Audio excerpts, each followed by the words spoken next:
Black Farmers, and Sia Alexander of Pure Legos. And do we have someone else? Okay, and one other participant.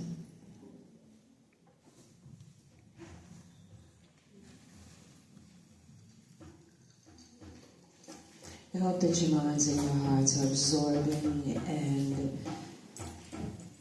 that you're going to continue to expand, because this, as we see, life brings us this extensive cycle. And even if we start in it intentionally, like they spoke, somewhere in the middle, at least that loop really does have a pure conclusion. So, all right, we'll have Tabitha come back up. Greetings, Sia.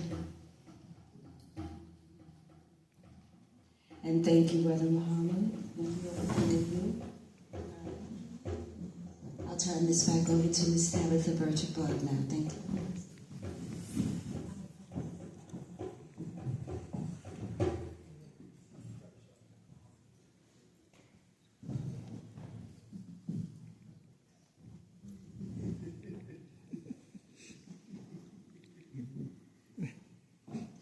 Okay, good afternoon again. We're going to pick up where we left off.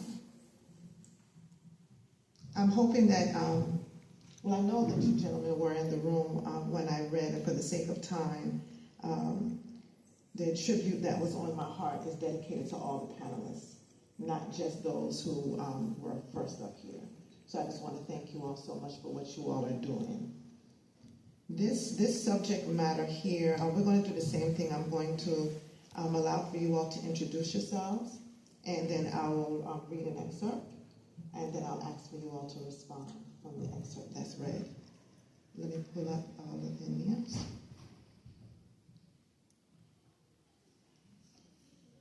All right.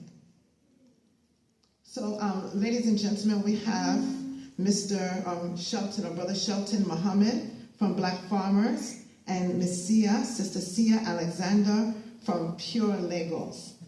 And can we just pick them up, just please?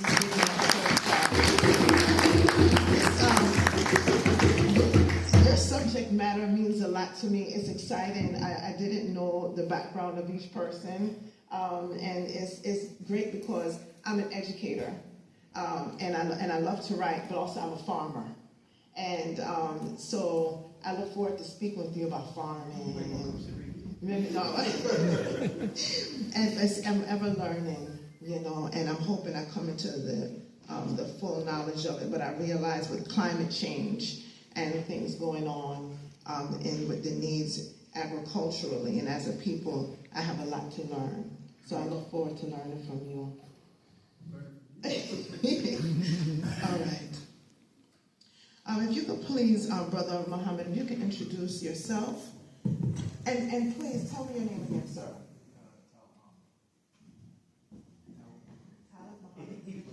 Okay. Though you're not a panelist, you're hanging out with him, I want to acknowledge you. Brother Talib Muhammad, we honor you as well, sir. Thank you. Brother Muhammad.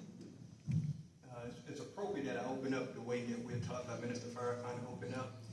In the name of Allah, the Beneficent, the Merciful, I bear witness in the one God. We bear witness in his divine creation. We thank him for his coming to save us, the lost found black men and women of America. We thank him for his mercy in giving us two men who are divine leaders, the most honorable Elijah Muhammad and the honorable Minister Louis Farrakhan. And it is in their names that we greet you with the greetings of our ancestors in the language of Arabic. We say Assalamu alaikum. For those of you, y'all know that one. Well, for those who are not familiar with that language, only peace be unto you. I'm Brother Shelton Muhammad. I'm originally from Virginia Beach, and actually, my uncle had a farm, and we used to go there many, many years ago. I never knew we would have a farm today. But before I introduce myself any further, I have to introduce my family. Would that be okay? I have with me my father-in-law, Brother Richard Muhammad. You raise your hand. Sister Evelyn Muhammad. This is one of my sons who works on the farm with us. We all work on the farm. This is Yusuf Muhammad. This is Talib Muhammad. We're training him in security. So he's Talib Muhammad. If you didn't know anything about the nation, we always travel with some people to make sure that he want to make sure his daddy get home safe. Okay, now, we're blessed. We live in Southampton County, and I'm a former educator also. I was an educator for about 19 years. All right, I was assistant principal, as well as I homeschool all my babies. And so we didn't plan to come into farming. Had no plans. But, you know, I guess we say we planned and God plans, right? That's right. And so we were blessed to be able to purchase a farm in Southampton County, 66 acres. It was owned by black people since we were emancipated. And so it was there on the farm that I really grew into an appreciation for the farm and farming, but also understood and understand why the farm is so vitally important to us as a people, and why the enemy never wanted us to really get into farming. And so we have a program, we're calling the Our Light program. Our Light program, some of you may be familiar with the book, Message to the Black Man. And there's another book, How to Eat to Live. I would encourage you to get these two books. Our Light program is a combination, it's not my program. I was studying the Honorable Elijah Muhammad's program. He's the only man that I knew of, you may know somebody else, who he had, the nation was farming, buying farmland, producing foods. But also he set up your supermarkets in the black community. And I don't know any other black people who did what he did it the way he did it. And so when we got to when we got to Southampton County, we were meeting with black farmers at our farm. And we got a lot of different stories about what was happening. And the problem with one of the problems with the black farmers not really farming, feeding our people, is us. And our supporting the black farmers. Let me ask you a question. Raise your hand if you know a black farmer. All right? Raise your hand if you can buy products from a black farmer at your local supermarket. Raise your hand. Come on, I need a hand. This is the one in Berkeley. From black farmers. Look around.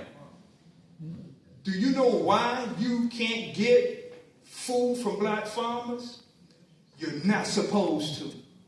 If you go and study the black codes, one of the things that they never wanted the black farmer to do was to get into, listen to the language, it's not just agriculture or horticulture, it's agribusiness.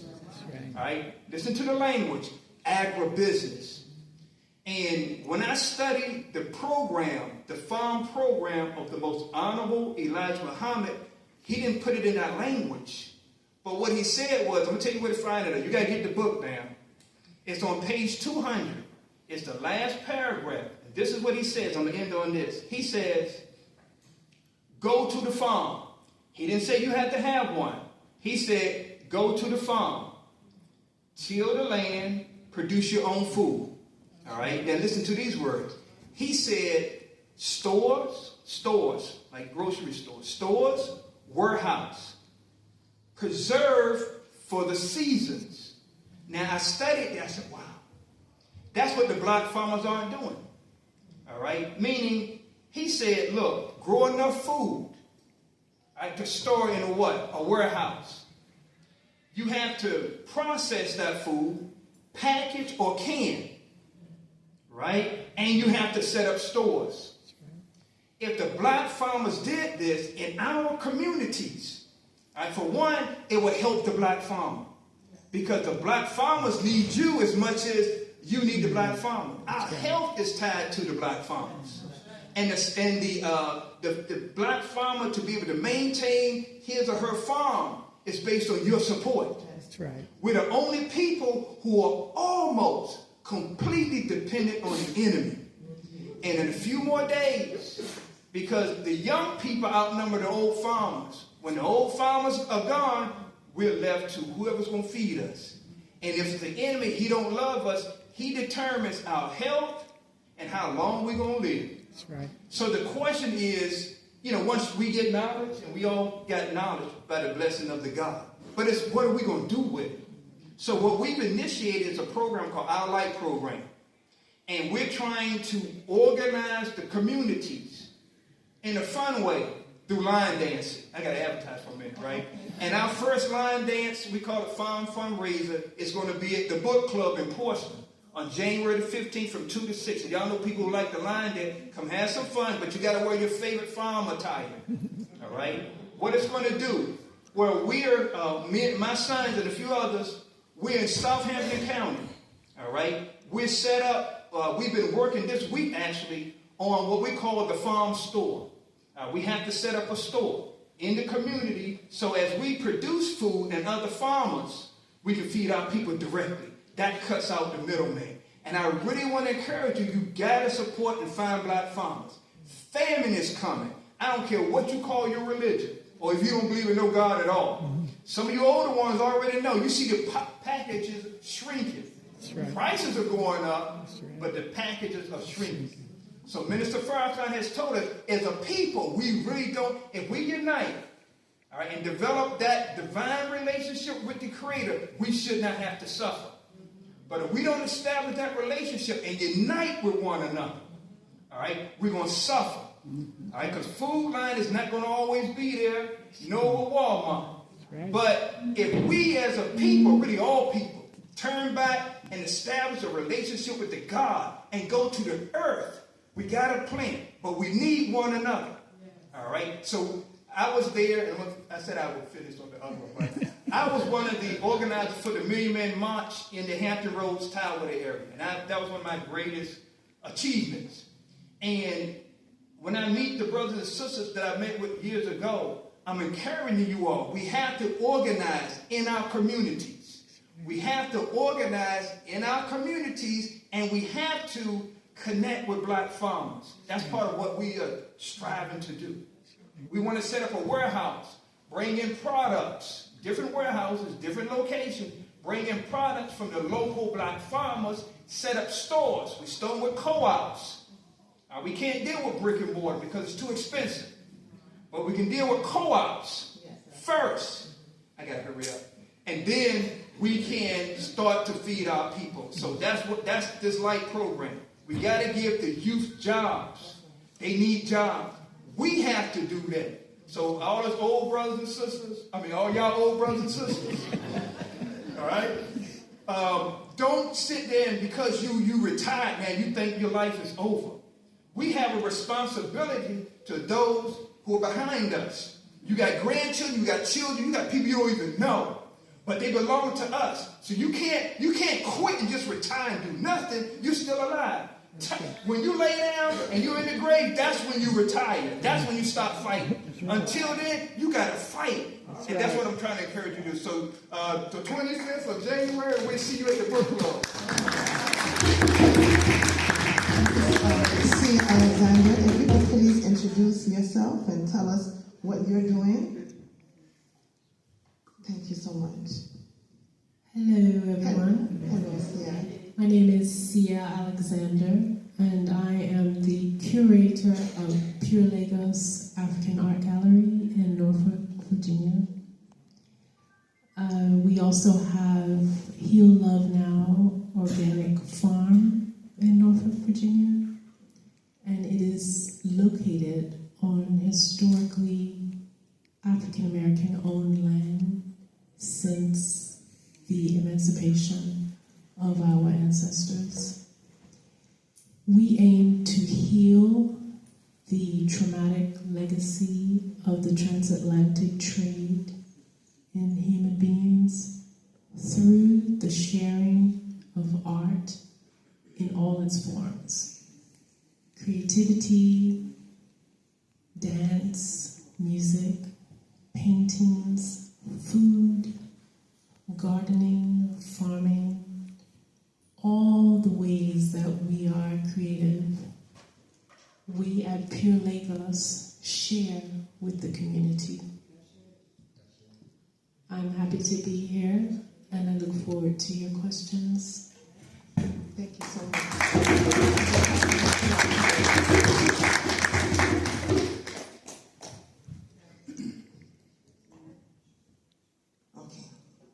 All right, so I have one short question for you all.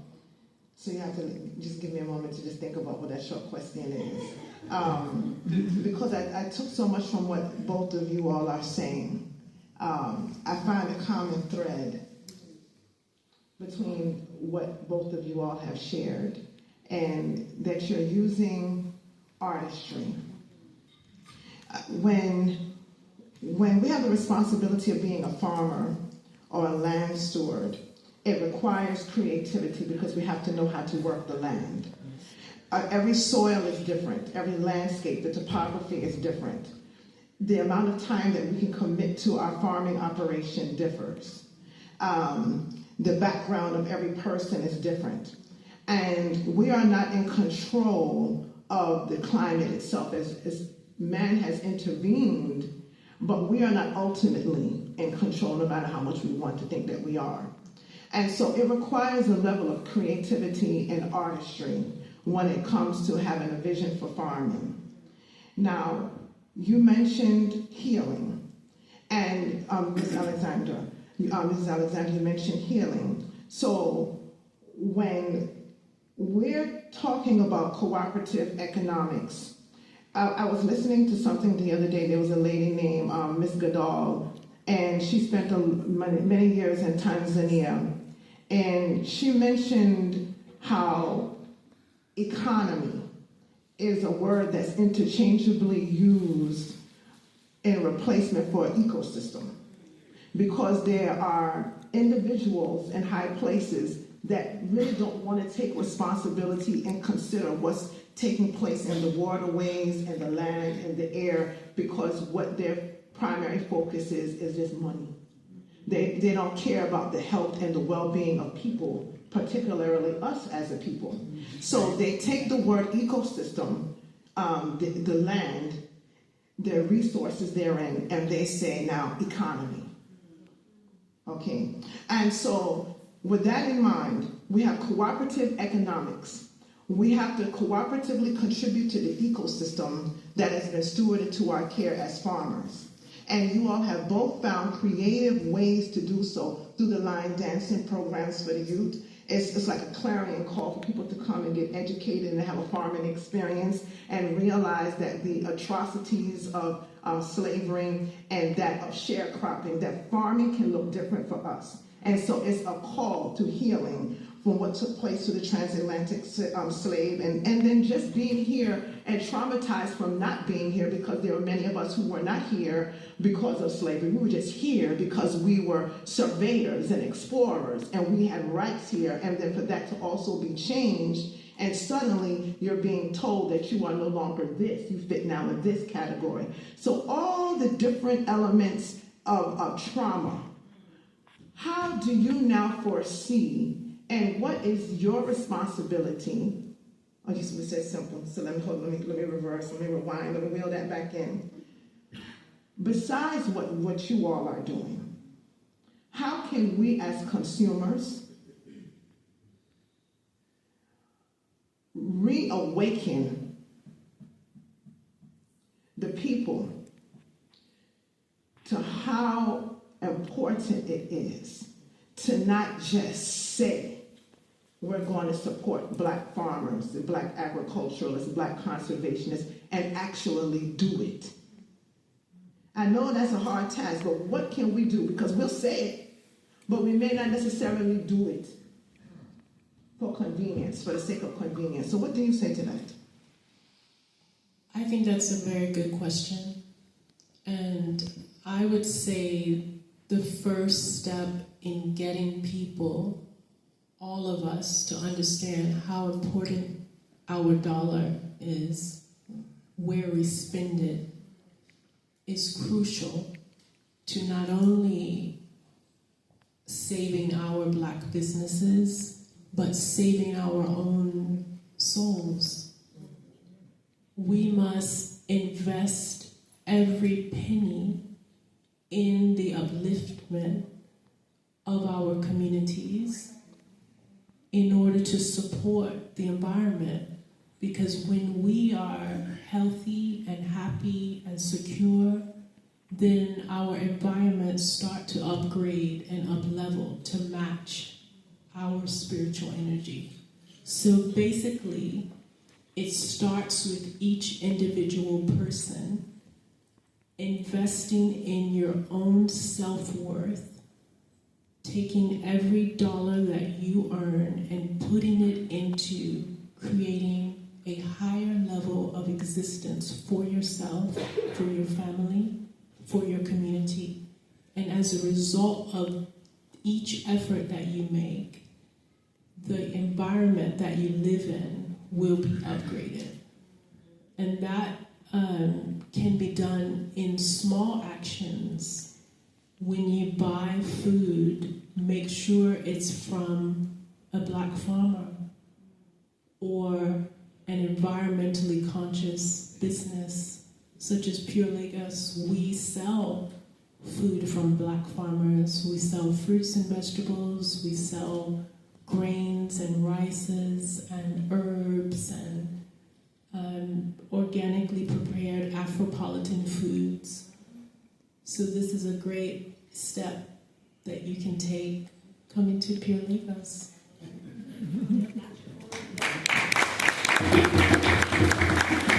Governor Thomas, how would you respond to that? Thank you so much, Sia. You know, I'm a student of teaching of the Honorable Muhammad under the leadership of Minister Farrakhan, and we look at things through a spiritual lens. You know, in Scripture, it talks of Jesus. They asked Jesus about, you know, they want to know the signs of the time. And one of the things besides war and pestilence, he mentioned what? Famine. You see, with us as a people, we don't move, unfortunately. There's some who move when they hear about a warning. They move out. Others, you know, like the doubting Thomas, things have to happen first. Unfortunately, as a people, we move too slow. And so right now, and that's why I had mentioned earlier about you see packages shrinking, prices going up. You know you're paying more, right?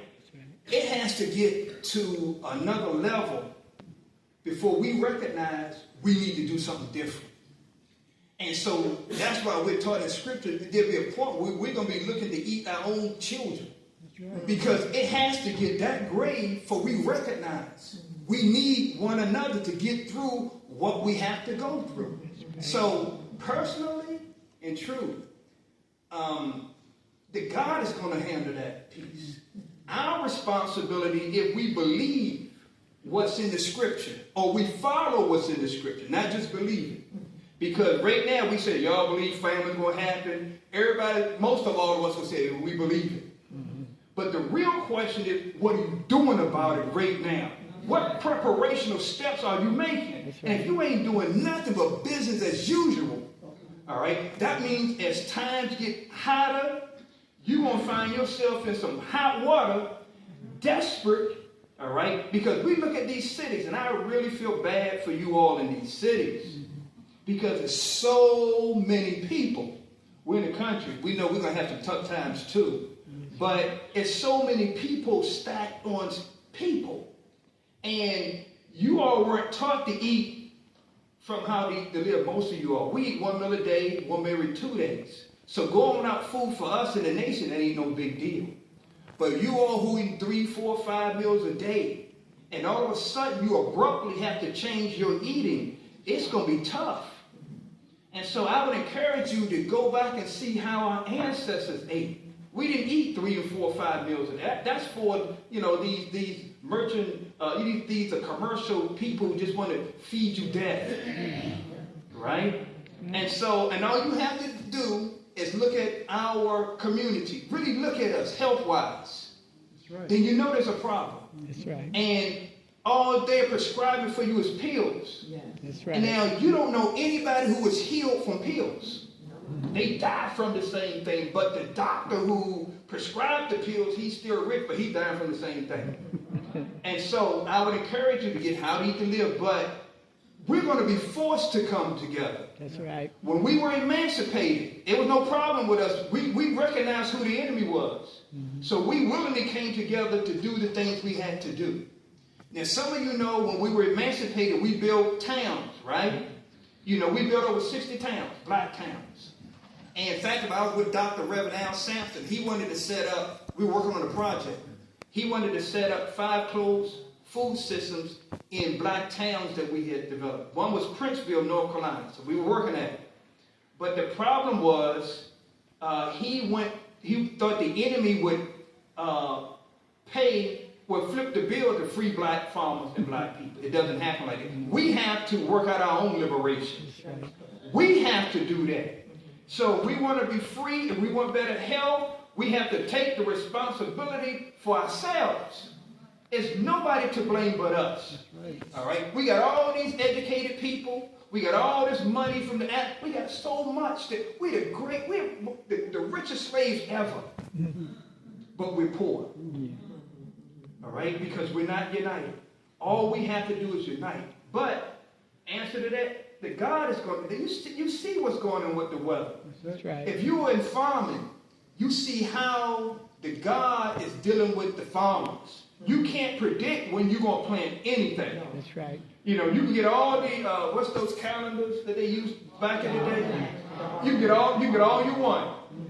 All right? And you see they can't determine how the weather's going. Right now, you see how good it feels? Right. This is what, December going into January? That's right. This is unusual weather. That's right. Imagine, look, we see when it gets warm, when it's supposed to be cold, we see wasps coming out. Bees trying to, they don't know what's going on. That's right. All of a sudden, they get cold, they die. That's the hand of God. You can call it global warming all you want. All right? If you go back to the days of Noah when the flood came, well, what was global warming then? Come on. Right? You got to know we are people of God. All right? Those books, the scriptures, be it Bible, Quran, or Talmud, they give us guidance. All right? What happened yesterday is a roadmap to what's going to happen today. Right. So they ain't books of yesterday. You got to look into them and find the solutions to our problems are right there. Right. All right? We're going to get what's promised to us. America belongs to us. That's right. All right? I don't mean it with no guns or no knives, none of that stuff. You ain't got to do that. We just got to unite and do for ourselves. I don't understand us in Portsmouth and Norfolk and Czech. You got all these black people. In every city, there should be a Black Wall Street. Yeah. You don't even think about that. All right? But every other race got an area or city or some place that belongs to them. That's Koreatown, Chinatown. Or where Blacktown at? Where is it? You're not thinking about that. All right? We got to reassess our thinking. And we got to think legacy. What are we building for our children? You see the commercials. You see this old lawyer, white man. You see the grandfather. You see the son. You see the grandchildren and the children. Legacy building. You don't think like that. All we think about is getting a job. Well, the God is closing that down. So the question is, if he's closing it down, what you going to do? What we going to do? In particular, I'm talking to us, particularly the brothers. The sisters are on point. They've been on point for a long time. We're the ones who are boys. Real talk. Isn't that million talk thing? We're the ones that got to stand up. The sisters are waiting for us to stand up. Right. What are you waiting for? Real talk. We got to stand up and do what's right by our people. Our women are with us. We just got to unite.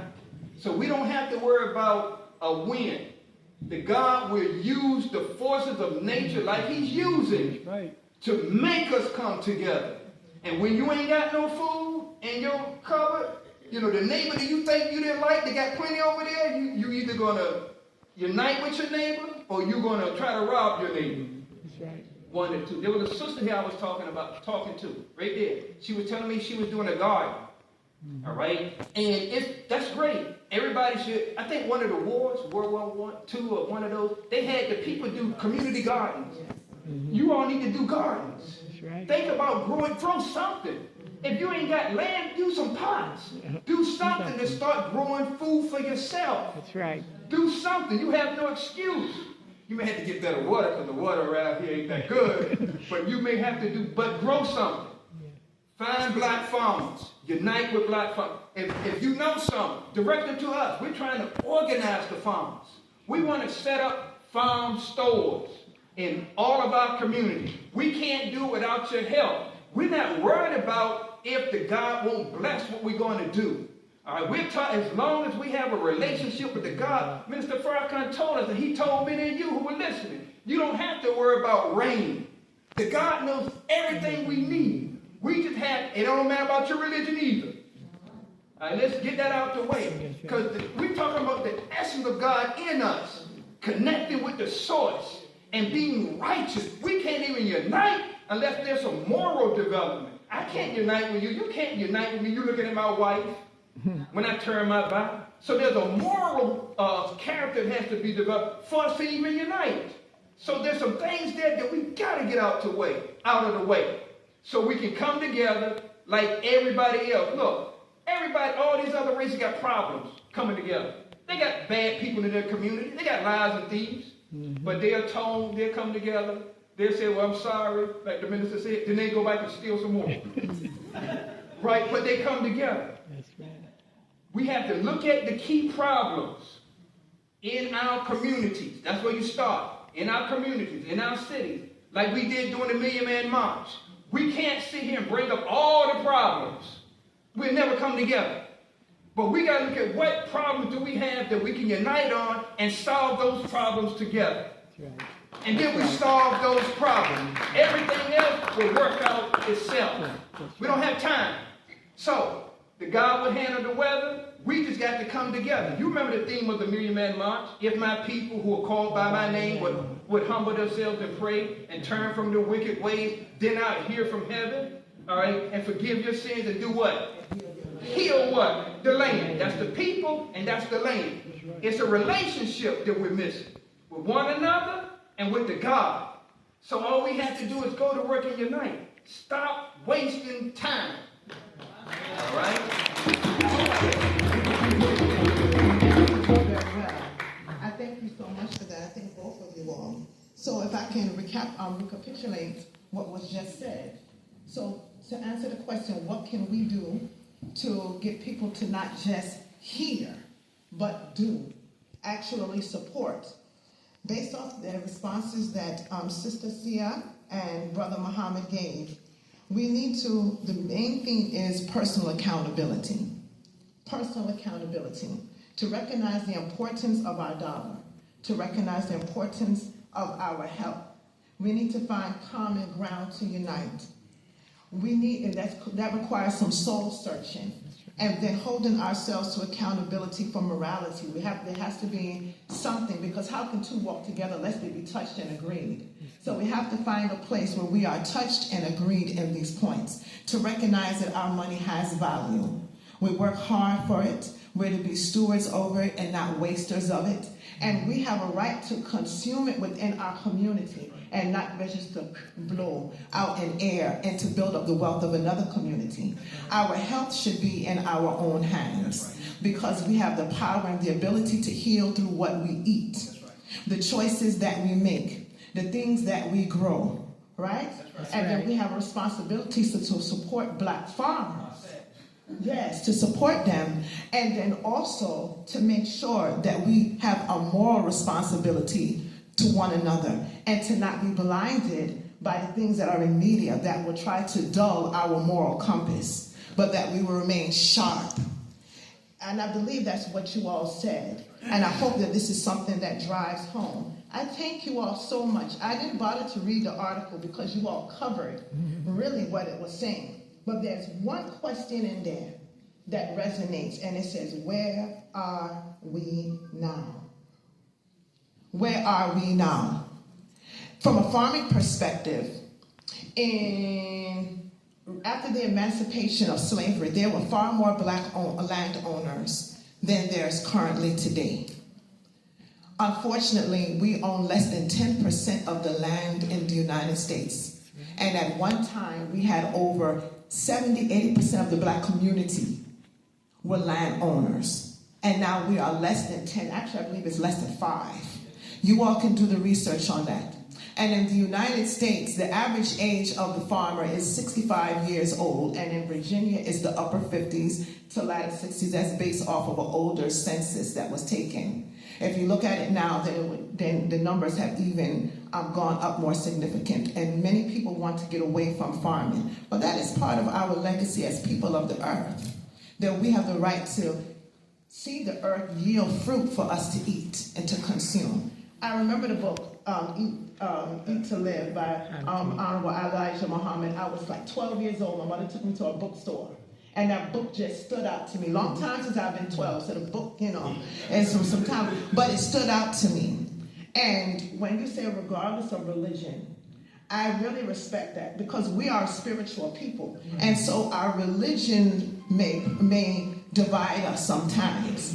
But when we see the spiritual aspect of agriculture and of farming and of stewardship, then it will erase those boundaries, and it will cause for us to come together and actually achieve the purpose that we've been here sent to do in this life and that which is to come, depending on how you believe. Right. But I know for myself, I respect everything what you all have said. I appreciate what you all have brought. Thank you for sharpening us and provoking us and stirring us to good works. Keep doing what you are doing, and hopefully everything you said have pricked our hearts enough for us to respond with our lives and not just with mouth. Yeah?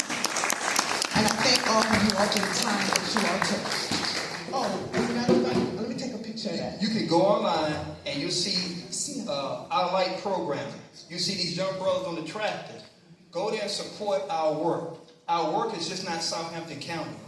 We want to set up stores. We want to help set up co-ops first, and then stores in these cities, because this is where our families are. This is where you are. We need your help. So go to our light program, all right, and go through the website and help us help ourselves. Now, this is not an initiative of the Nation of Islam. It's the program of the Honorable Elijah Muhammad. It's not a national movement. We're just blessed to get a farm, and we're studying the program. We know what we have to do. Because Sister asked, what if the time? The time is we just got to get busy.